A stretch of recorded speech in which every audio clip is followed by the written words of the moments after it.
बेटी तो बर्बाद की, सो के साथ दूसरी भी करती, दूसरी बेटी की कुर्बानी से खत्म हो गई। सोचिए आप, जो लड़की पहनेगी ना बहुत सुखी रहेगी। और खास दुपट्टा है महमूद। ना घर बचाए, क्योंकि हम बेटियां तो होती ही कुर्बान होने के लिए। उस्मान जिस कदर गुस्से और तकलीफ में है, उसको देखकर उसकी माँ को बहुत ही बुरा लगेगा कि मेरे बेटे को ऐना ने इतना बड़ा सदमा दिया। तो वो सोचेगी कि मैं भी ऐना से और इन घर वालों से बदला ज़रूर लूँगी। वो अपने भाई से कहेगी कि भाई साहब आप आइमा को मेरी बहू बना दें, क्योंकि अब मैं ही आपकी इज्जत की रखवाली हूँ, क्योंकि आइमा जैसी लड़की से अब कोई शादी नहीं करेगा जिसकी बहन पहले से ही घर से भाग चुकी हो। इसलिए मैं आपकी इज़्ज़त को बचाने के लिए आइमा से उस्मान की शादी करवा दूँगी।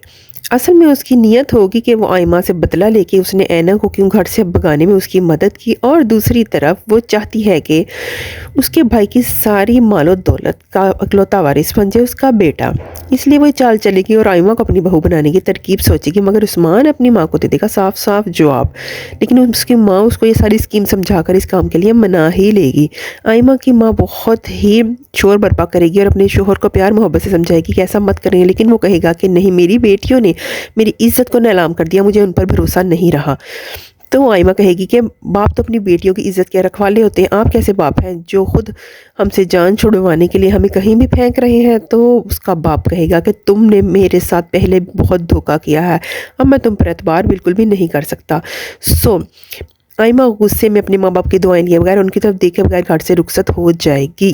यूं ऐना की किए की सज़ा भुगतनी पड़ेगी आइमा को, और मगर ये हो भी सही रहा है, क्योंकि वो आइमा ही थी जिसने ऐना को इस चीज़ के उकसाया था कि वो रज़ा से मिलने के लिए घर से चली जाए, क्योंकि ऐना एक बहुत ही शर्मीली और सीधी सादी सी लड़की थी। आइमा हर टाइम उसको इस काम के लिए उकसाती रहती थी कि तुमसे मोहब्बत करता है, तुम्हें उसको आगे से रिस्पॉन्स भी देना चाहिए और उससे मिलने के लिए भी जाना चाहिए।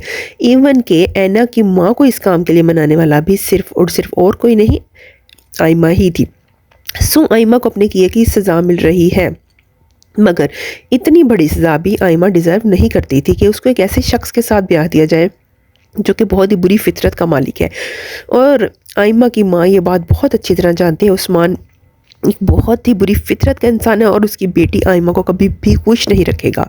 इसीलिए जब वो दुपट्टा ओढ़ रही होती है अपनी बेटी के सर पर, जो कि उसने बड़े अरमानों से बनाया होता है अपनी बेटी के लिए, और सोचा होता है कि ये खुशकिस्मत दुपट्टा लेने वाली लड़की अपने घर में हमेशा खुश व खुर्रम रहेगी, तो ये सोचकर उसका दिल भर आता है कि आइमा तो कभी भी खुश नहीं रह पाएगी। सो फ्रेंड्स, कैसा लगा आपको आज का रिव्यू? अगर वीडियो पसंद आए तो इसको लाइक कर दें, चैनल को सब्सक्राइब कर दें। Thanks for watching.